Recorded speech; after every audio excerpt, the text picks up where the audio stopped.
Bonjour, j'espère que vous allez bien. Aujourd'hui, on va voir la notion des fonctions en Arduino. On va voir trois types de fonctions. Donc, on va voir à quoi ça sert une fonction, comment définir une fonction, l'appel d'une fonction, etc. Donc, les fonctions permettent d'avoir une programmation modulaire, simplifiée. Ça permet de réduire la complexité du code et sa lisibilité. Et ça permet également de convertir toutes les opérations, les tâches qui sont les tâches répétitives. Donc, on peut les convertir en une fonction. Donc, les fonctions, ce sont des outils importants pour la programmation Arduino. Donc, on va passer maintenant aux différents types de fonctions. Donc, le premier type, c'est la fonction sans retour, ce qu'on appelle, euh, ce qu'on appelle une procédure. Donc, ici, c'est la syntaxe de déclaration des fonctions sans retour. Donc, sans retour, on met le mot void. Donc, ici, c'est la variable de retour. Ici, il n'y a pas de variable de retour, on met void, suivi du nom de la fonction. Ensuite, ici, c'est les variables d'entrée de la fonction. Donc, une fonction, elle est définie par ses variables de sortie, qui se trouvent ici. Ici, il n'y a pas de variable de sortie, on met void. Ici, variable d'entrée et le nom de la fonction. Donc, les variables d'entrée, ce sont des paramètres qu'on donne à la fonction. Ensuite, la fonction, il peut faire uniquement un affichage, etc. Ou bien pour faire un calcul, nous retourner un résultat. Ici, il n'y a pas de résultat, il n'y a pas de valeur de retour. Donc, toutes les opérations, ça reste à l'intérieur de la fonction. Il n'y a pas de sortie de la fonction. Donc ici, on exécute les instructions, on ensemble des instructions, puis on quitte la fonction. Donc on va voir un exemple. Donc cet exemple-là, il permet d'afficher deux variables A et B de type entier. Donc ici, premièrement, il va afficher la valeur de A, il va afficher la valeur de A. Ensuite, la valeur de B, et puis de retour à la ligne, puis il quitte. Donc la fonction, on lui donne deux variables A et B, puis il fait l'opération d'affichage. Donc il n'y a pas de valeur de retour, c'est pour ça on met le mot-clé valid. Donc ça, c'est le premier type de fonction. On va passer au deuxième type de fonction. Ce sont les types les plus utilisés, c'est-à-dire tu as des entrées. Donc on donne des entrées, des paramètres à la fonction. Puis la fonction, elle retourne un résultat. Donc ici, c'est le type de retour.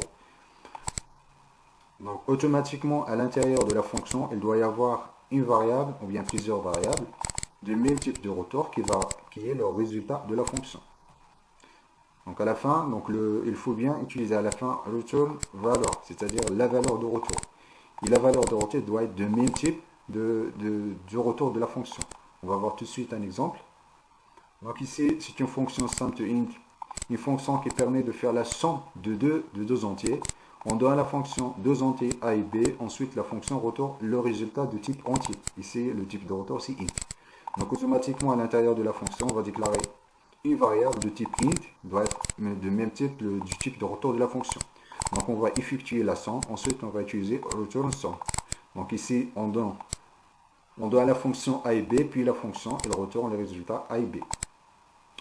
Ou bien on peut également utiliser uniquement, donc on peut supprimer ici les trois lignes, utiliser uniquement retourne a plus b. Donc la fonction, elle récupère a plus b, puis elle retourne la somme des deux. Le troisième type de la fonction, c'est une fonction sans retour les entrées. C'est-à-dire qu'il n'y a pas de valeur de retour, on met void de sortie, il n'y a pas de résultat, il n'y a pas d'entrée, on met void, ensuite le nom de la fonction.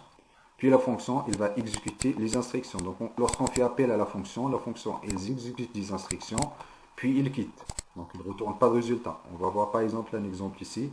Lorsqu'on va faire appel à la fonction, elle va afficher ici, c'est sans argument ni retour, puis electronicmix.fr, puis il quitte. Donc il n'y a pas de retour, c'est une fonction uniquement pour afficher des données qui sont fixes. Donc cette fonction, elle fixe des opérations qui sont redondantes, ou bien on verra dans la suite lorsqu'on va aborder la notion du pointeur, la notion des variables globales, que la fonction, même s'il n'y a pas de variable de retour, donc il peut agir sur les variables externes du programme. Donc on verra ça dans la suite. On va passer maintenant aux exemples pratiques. Donc on va utiliser une carte Arduino Mega. Donc ici, on doit reprendre notre exemple. Ici, c'est la fonction disp2int. Ici, c'est la définition de la fonction. Donc la définition de la fonction, ici, on va définir la fonction au début du programme. Ensuite, ici, l'initialisation, on va initialiser le port serré avec une vitesse de 900-600 baud. Ensuite, on va faire l'appel de la fonction. Donc l'appel de la fonction, c'est-à-dire l'utilisation de la fonction. Ici, la déclaration de la fonction. Donc on a bien déclaré notre fonction. Mais les appels, donc on peut appeler la fonction autant qu'on veut. Donc il n'y a pas de limite de nombre d'appels qu'on peut faire. Donc l'appel de la fonction, ici il n'y a pas de valeur de retour, c'est-à-dire ici Il n'y a pas par exemple val égal, donc il n'y a pas de valeur de retour. Je juste on met le nom de la fonction, puis on donne les variables. Ici on donne deux constantes a et b, a égale à 20, b égale à 20. Ensuite on va attendre une seconde. Voilà, on va compiler le programme.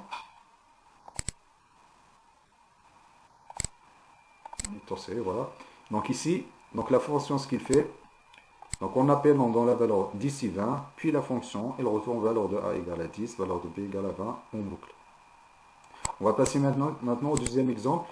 Donc le deuxième exemple, c'est une fonction avec valeur de retour. Donc ici, on va définir une variable somme.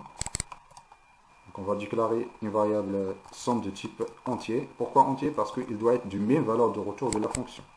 Donc la fonction, il a une valeur de retour. Donc ici, on va déclarer notre fonction.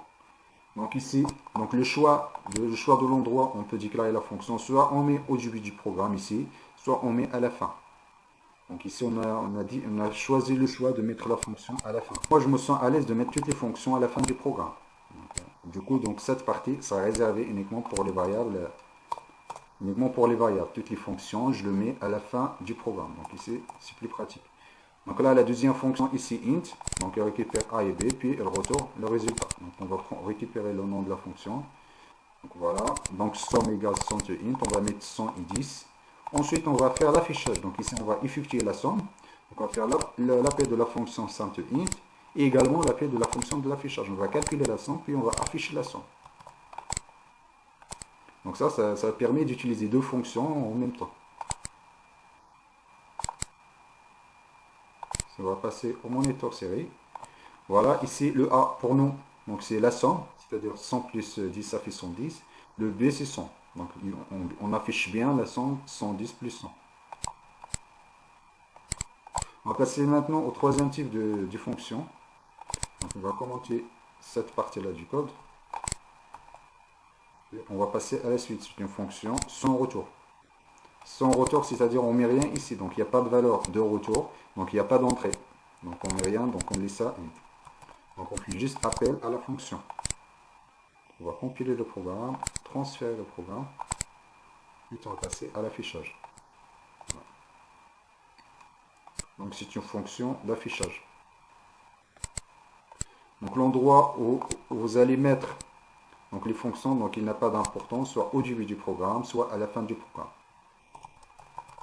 Voilà. Donc on va recompiler.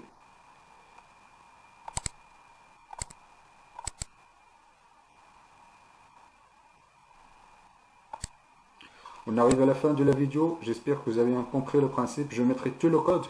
Donc le code du programme et les exemples des fonctions dans la description. Si vous avez des questions, des propositions, n'hésitez pas à les mettre en commentaire. Je vous remercie de votre attention et à la prochaine vidéo.